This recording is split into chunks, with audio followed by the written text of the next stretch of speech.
سلامونه، وخت مو په خیر. تاسې ته له زیر نیوز سرویس څخه د نن ورځې د مهمو خبرونو ټولګې ته راغلاست یو.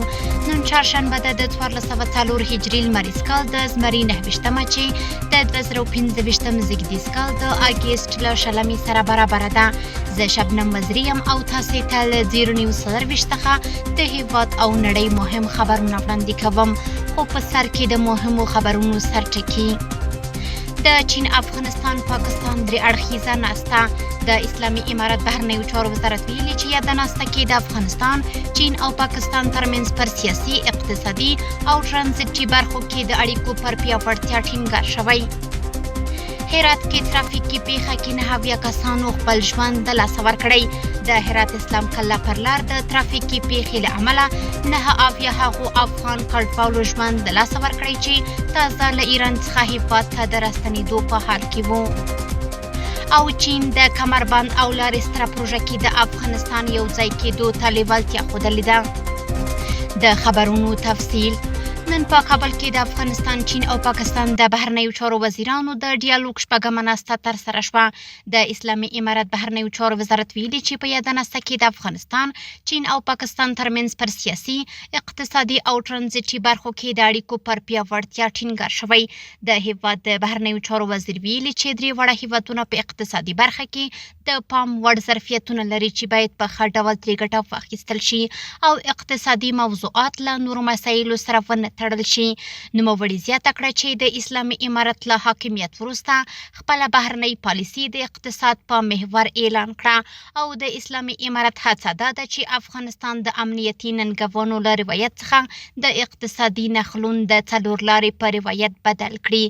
دغه راز د چین بهرنیو چارو وزیر له افغانستان سره د چین اړیکې مخ پر وده وبللې او د افغانستان او پاکستان ترمنځ د سفیرانو کچې ته د ډیپلوماټیکو استازولیو لوړول یې ښه پرمختګ یاد کړ.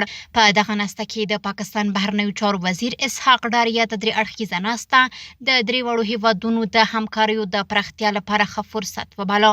خبرپاڼه کې راغلي چې د ناستې ګډونوالو د ورته ناستو پر دوام او د اړیکو پر پراختیا ټینګار وکړ. چین د کمربند او لارې ستره پروژه کې د افغانستان یو ځای کېدو ته لیوالتیا ښودلې ده. د چین بهرنیو چارو وزیر وانګ یې کابل ته په رسمي سفر د اسلامي امارت بهرنیو چارو وزیر مولوي امیر خان متقي سره لیدنه کې د دواړو هیوادونو ترمنځ په بیلابیلو برخو کې د دوو اړخیزو همکاریو پر پراختیا خبرې کړي. د اسلامي امارت بهرنیو چارو وزارت د متقي له قبله ویلي د افغانستان او چین ترمنځ د اقتصادي همکاریو د پراختیا په لړ کې د ترانسپورتي همکاریو، بانکي اړیکو او د سوداګرۍ بیلانس د برابرولو په برخه کې خپل عملي وړاندیزونه هم وړاندې کړي او غوښتنه یې کړې چې د دواړو هیوادونو ترمنځ د اقتصادي همکاریو د لا پراختیا او تخنیکي بحثونو لپاره بین الحکومتي کمیسیونونه ګډ کار وکړي. دغه راز د چین د بهرنیو چارو وزیر ویلي چې هیواد یې لیواله دی د کمربند او لارې ستره پروژه کې افغانستان رسماً ورګډ شي. نوموړي زیاته کړې چې د قانونو د شونتیاو څېړنې او استخراج برخو کې د افغانستان اړوندو ادارو سره همکاري لا زیاتې کړي او روان کال کې به د قانونو د استخراج عملي چارې پیل کړي. د هرات اسلام کلا پر لار د ترافیکي پیښې له امله 9 هغو افغان کډوالو ژوند له لاسه ورکړی چې تازه له ایران څخه هیواد ته د راستنېدو په حال کې وو. د کډوالو او بیرته راستنېدونکو چارو وزارت د یوې خبرپاڼې په خپرولو سره ویلي چې پرون ماښام له ایران څخه د راستنېدونکو کډوالو یو موټر د هرات اسلام کلا پر لار ترافیکي پیښه کړې ده چې د 19 ماشومانو په ګډون 9 راستنو شویو کډوالو خپل ژوند له لاسه ورکړی او 2 تنه ټپیان دي. خو د کورنیو چارو وزارت ویاند مفتي عبدالمتین قانی دا شمیر 9 تنه ښودلی دی.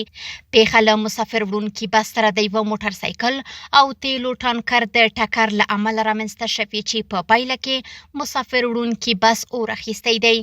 اسلامي امارت د افغانستان لپاره د اروپایي ټولنې استازولۍ او یونیسف د یادې پیښې له امله ژوره خواشیني څرګنده کړې او د قربانیانو کورنیو سره یې خواخوږي ښودلې ده. د کار او ټولنیزو چارو وزارت د راستنو شویو کډوالو ستونزو ته د رسیدنې په موخه د کډوالۍ له نړیوال سازمان د همکارۍ غوښتنه وکړه.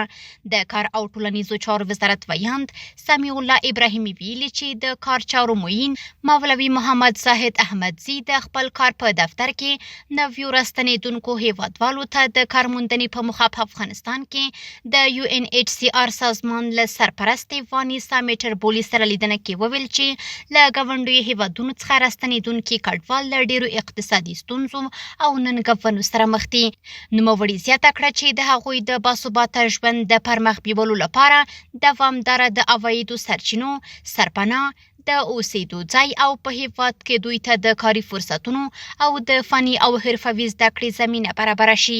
دغه راز د یاد سازمان سرپرستې د هر ډول همکارۍ ډاډ ورکړ او زیاته یې کړه چې په بېلابېلو برخو په ځانګړې توګه د کډوالو ستونزو او ننګونو ته پر وخت رسېدنه، سرپناه، د کار زمینې برابرولو او د بیکارۍ کچې په راټیټولو کې به مرسته وکړي. د پیښو پر وړاندې د مبارزې چمتووالي ملي ادارې عمومي مشر د افغانستان لپاره د ترکیې 3 میاشتې له مسؤل سره ولیدل.